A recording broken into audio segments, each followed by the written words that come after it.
বাইরে থেকে দেখে মনে হতে পারে সবুজে ঘেরা কোনো স্থাপনা, আদতে এটি একটি পোশাক তৈরির কারখানা। বিশ্বের সবচেয়ে বেশি পরিবেশ বান্ধব ও নিরাপদ পোশাক কারখানা এখন বাংলাদেশে।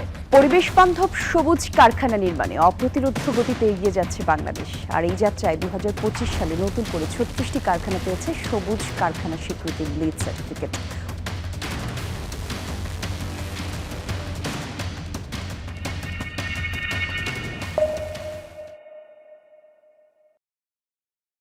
রানা প্লাজা ট্র্যাজেডির সেই ধ্বংসস্তূপের কথা মনে আছে?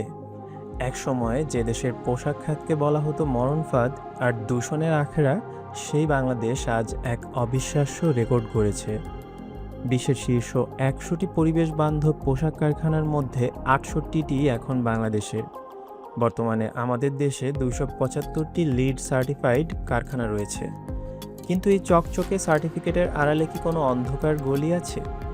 কোটি কোটি টাকা খরচ করে পাওয়া এই সবুজ তকমা কি সত্যি পরিবেশ বাঁচাচ্ছে, নাকি এটি শুধুই বায়ারদের মন ভোলানোর এক দামি কৌশল? রানা প্লাজা ধসের পর যখন বিশ্বজুড়ে বাংলাদেশি পণ্য বর্জনের ডাক উঠেছিল, তখনই ঘুরে দাঁড়ানো শুরু। লামি ফ্যাশনসের এমডি ফজলুল হক ইন্ডাস্ট্রি ইনসাইডারের কাছে সে সময় স্মৃতিচারণ করতে গিয়ে বলেন যে তারা চেয়েছিলেন দেশের ভাবমূর্তি পুনরুদ্ধার করতে। সেই জেদ থেকেই তার কারখানা 2015 সালে বিশ্বের সর্বোচ্চ স্কোর নিয়ে প্লাটিনাম রেটিং পায়। বিজিএমই এর সাবেক পরিচালক মহিউদ্দিন রুবেল জানান, বাংলাদেশ এখন শুধু রপ্তানিতে নয়, পরিবেশ বান্ধব উৎপাদনেও বিশ্বনেতা। বর্তমানে আমাদের দেশে 116টি প্লাটিনাম এবং 140টি গোল্ড রেটেড কারখানা রয়েছে। এই অর্জন আন্তর্জাতিক বায়ারদের কাছে বাংলাদেশকে দিয়েছে এক অনন্য বিশ্বাসযোগ্যতা। কিন্তু এই সবুজ মুকুট মোটেও সস্তা নয়। একটি সাধারণ কারখানার তুলনায় গ্রিন ফ্যাক্টরি তৈরিতে খরচ হয় প্রায় 12 থেকে 15% বেশি। অথচ এত টাকা খরচ করে পরিবেশ রক্ষা করলেও ক্রেতারা কিন্তু পণ্যের জন্য 1 পয়সা বাড়তি দাম দেয় না। গার্মেন্টস ব্যবসায়ীদের আক্ষেপ, কোনো বায়ারই পরিবেশের প্রতি এই দায়বদ্ধতার জন্য বাড়তি টাকা দিতে রাজি হয় না। তাহলে লাভ কি? লাভ হলো মার্কেটে টিকে থাকা এবং বায়ারদের দ্রুত রেসপন্স পাওয়া। সরকারিভাবেও কর রেয়াতের সামান্য সুবিধা পাওয়া যায়, কিন্তু বায়াররা যখন সরাসরি আর্থিক সুবিধা দেয় না, তখন এই বিশাল বিনিয়োগ কতটুকু টেকসই তা নিয়ে প্রশ্ন থেকেই যায়। এখন আসা যাক আসল বিতর্কে। লিড সার্টিফিকেট দেওয়া হয় মূলত বিল্ডিং ডিজাইন এবং নির্মাণের ওপর ভিত্তি করে, কিন্তু কারখানা চালু হওয়ার পর সেটি সত্যিই নিয়ম মানছে কিনা তা দেখার লোক কোথায়?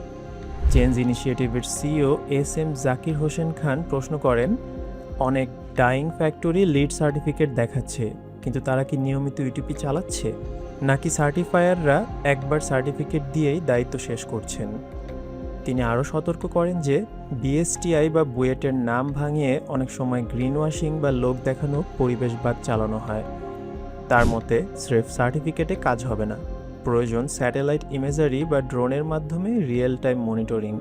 তা না হলে এই সার্টিফিকেটগুলো একসময় অর্থহীন কাগজে পরিণত হবে। 2025 সালে চালু হওয়া লিড V5 এই লড়াইকে আরও কঠিন করে দিয়েছে।